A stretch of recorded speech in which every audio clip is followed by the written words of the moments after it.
Assalamualaikum warahmatullahi wabarakatuh. Salam sejahtera untuk kita semua. Kembali bersama Amri Piliang Channel, Wasekjen 1 Komnas LPKPK. Kali ini saya akan membahas masalah pembebasan biaya penempatan yang berubah menjadi penjeratan hutang, yang merupakan bagian daripada tindak pidana perdagangan orang. Berdasarkan Perintah Undang-Undang 18 tahun 2017 pasal 30, pekerja migran tidak dapat dibebani biaya penempatan. Untuk ketentuan lebih lanjut diatur oleh peraturan kepala badan. Maka lahirlah peraturan kepala badan nomor 9 tahun 2020 yang menetapkan 14 item komponen biaya yang tidak dapat dibebankan kepada pekerja migran Indonesia dan harus menjadi tanggungan pemberi kerja khusus untuk 10 jenis jabatan. Dan ini telah dideklarasikan oleh Kepala Badan bahwa apabila peraturan Badan nomor 9 2020 tidak dapat dijalankan sebagaimana mestinya, maka Beni Ramdhani selaku Kepala Badan telah bersumpah akan mundur dari jabatannya sebagai Kepala Badan. Mari kita telah peraturan Badan nomor 9 tahun 2020 sama sekali tidak dapat dijalankan di seluruh negara penempatan. Kalau berbicara Malaysia dan Arab Saudi, tentunya sebelum ada peraturan kepala badan pun kedua negara tersebut sudah zero cost. Artinya seluruhnya 100% biaya, mulai PMI-nya dibangun tidur sampai dia ke tempat majikan dan sampai kembali lagi ke kampung halaman, semua biaya ditanggung oleh pemberi kerja. Maka ketika peraturan Badan nomor 9 2020 tidak dapat dijalankan ke berbagai negara penempatan di luar dua negara, Malaysia dan Arab Saudi, maka dibuatlah pengecualian berdasarkan keputusan Kepala Badan sebagai turunan daripada peraturan Badan nomor 9 tahun 2020. Salah satunya adalah keputusan Kepala BP2MI nomor 328 tahun 2022 untuk penempatan ke Taiwan, dan Kepka 786 juga sama untuk penempatan ke Taiwan untuk jabatan anak buah kapal dan nelayan. Tentunya kedua Kepka ini termasuk ke dalam 10 jabatan yang telah ditetapkan di dalam peraturan Badan nomor 9 tahun 2020. Ada 14 komponen biaya penempatan yang harus dibayarkan oleh pemberi kerja. Artinya di sini Beni Ramdhani tidak konsekuen dengan apa yang telah dia ucapkan.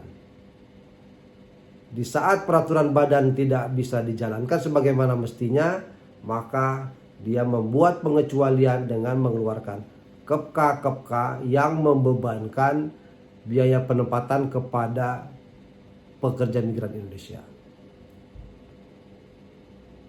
Modus operandinya adalah para pekerja migran dipaksa atau terpaksa membuat surat pernyataan biaya dan gaji berdasarkan keputusan Kepala Badan untuk membayar tunai kepada perusahaan penempatan pekerja migran. Artinya para pekerja untuk jabatan pekerja rumah tangga dan nelayan, mereka tidak memiliki biaya. Akhirnya mereka menggunakan pihak ketiga yang memberikan pinjaman dengan cara pura-pura membayar lunas kepada perusahaan penempatan pekerja migran.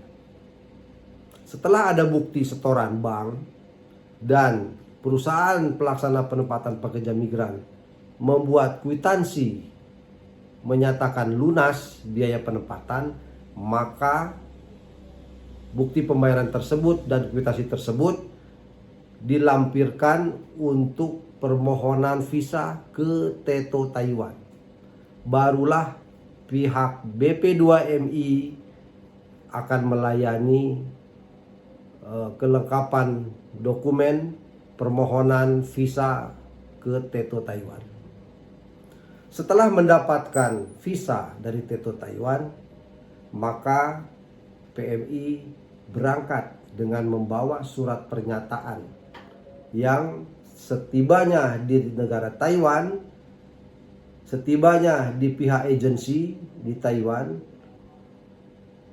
surat pernyataan tersebut menjadi alat bagi finance yang ada di luar negeri yang bekerja sama dengan pihak ketiga yang memberikan pinjaman di Indonesia bisa berbentuk koperasi simpan pinjam KSP, bisa juga dia berbentuk kredit usaha rakyat atau kredit tanpa agunan. Dipinjamkan oleh pihak ketiga dengan penjamin daripada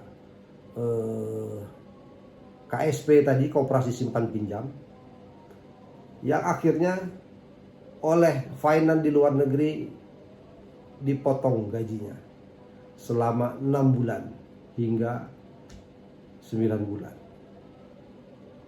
Hal ini tentunya telah terjadi penjeratan hutang. Penjeratan hutang adalah bagian daripada tindak pidana perdagangan orang. Oleh karena itu, keputusan Kepala BP2MI nomor 328 tahun 2022 digugat oleh Komisi Nasional Lembaga Pengawasan Kebijakan Pemerintah dan Keadilan ke Pengadilan Tata Usaha Negara di Jakarta Timur. Pada tanggal 4 Februari 2022. Setelah kami masukkan gugatan tanggal 13, kami para pihak baik BP2MI maupun Komnas LPKPK dipanggil oleh Pengadilan Tata Usaha Negara di Jakarta Timur untuk melaksanakan sidang pertama. Setelah selesai sidang pertama tanggal 15 Februari, selang 2 hari, Kepala BP2MI Beni Ramdhani bergegas mencabut keputusan Kepala Badan nomor 328 tahun 2022 dan menggantikannya dengan keputusan Kepala BP2MI nomor 50 tahun 2023 untuk menghindari gugatan dari Komnas LPKPK. Artinya, apa yang kami gugat, apa yang kami tuntut telah terbukti di pengadilan. Oleh karena itu dicabut oleh saudara Beni Ramdhani selaku Kepala BP2MI. Dan tentunya perjuangan kami selaku Komnas LPKPK tidak sampai di sini.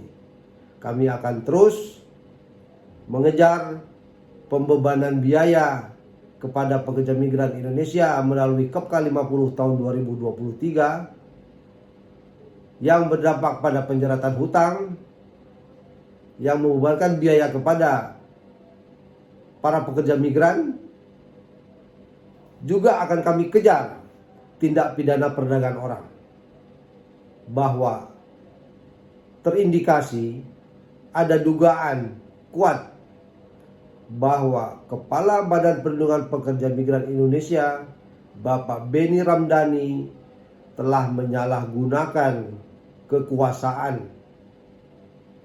untuk memperkaya orang lain dan atau mungkin dirinya sendiri. Selain daripada itu, kebijakan yang dia buat telah mengakibatkan terjadinya tindak pidana perdagangan orang, sebagaimana yang disebutkan di dalam pasal 8 Undang-Undang Nomor 21 Tahun 2007 tentang TPPO,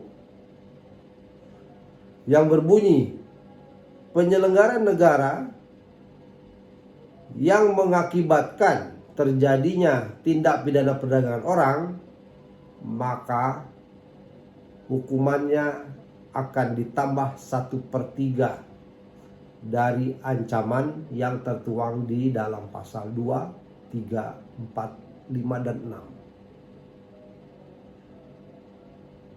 Oleh karena itu, kami sampaikan kepada saudara Benny Ramdhani agar segera membatalkan seluruh KEPKA yang membebankan kepada pekerja migran Indonesia dan kembali kepada Undang-Undang 18/2017 pasal 30, pekerja migran tidak dapat dibebani biaya penempatan.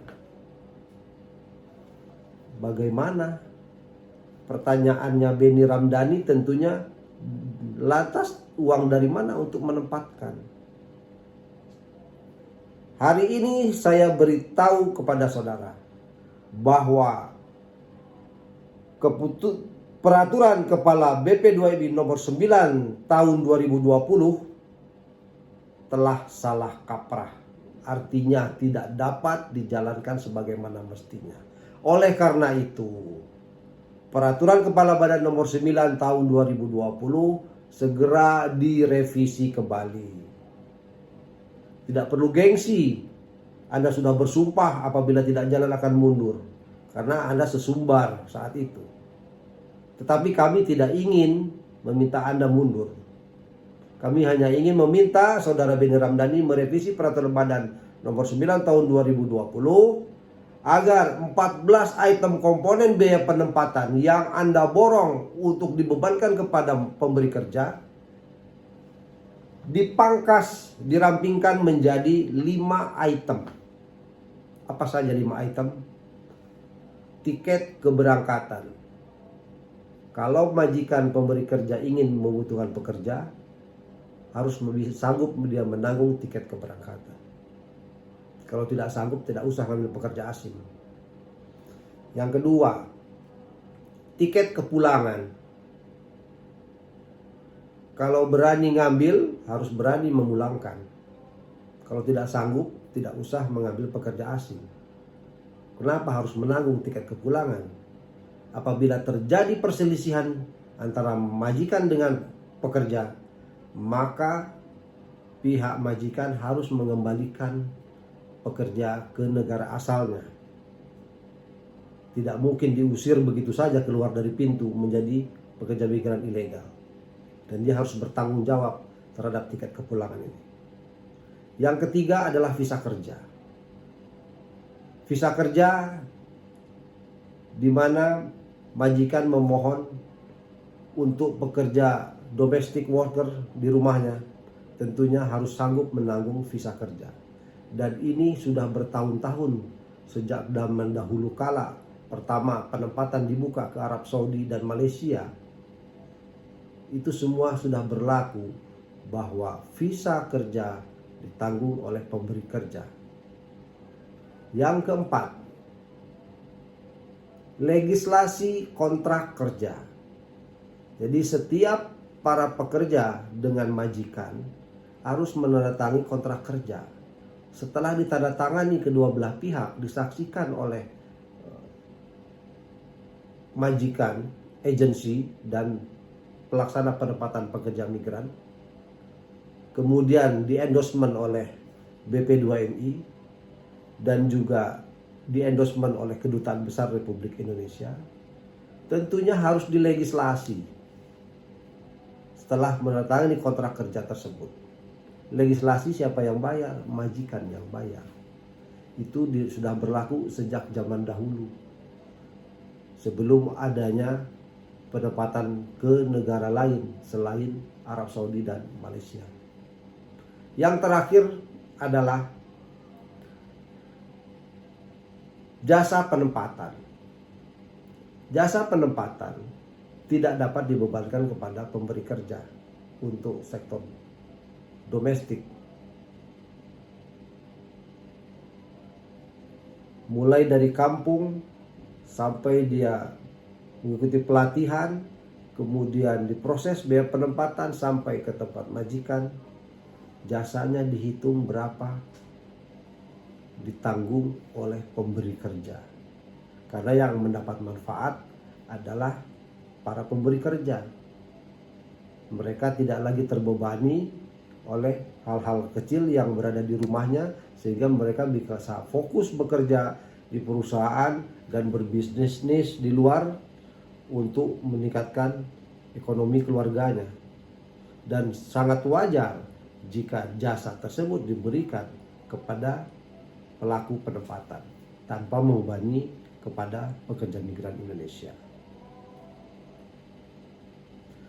Oleh karena itu, apabila Benny Ramdhani tidak merevisi peraturan Badan nomor 9 2020, maka kami Komisi Nasional Lembaga Pengawasan Kebijakan Pemerintah dan Keadilan tidak akan segan-segan untuk melanjutkan perjuangan ini, melaporkan tindak pidana dugaan korupsi ke Komisi Pemberantasan Korupsi dan juga kepada Kejaksaan Agung yang diduga kuat melakukan penyalahgunaan wewenang untuk memperkaya orang lain dan atau dirinya sendiri, dan mengakibatkan terjadinya penjeratan hutang terhadap para pekerja migran Indonesia yang tidak sesuai dengan Undang-Undang 18 2017 pasal 30. Demikian kami sampaikan.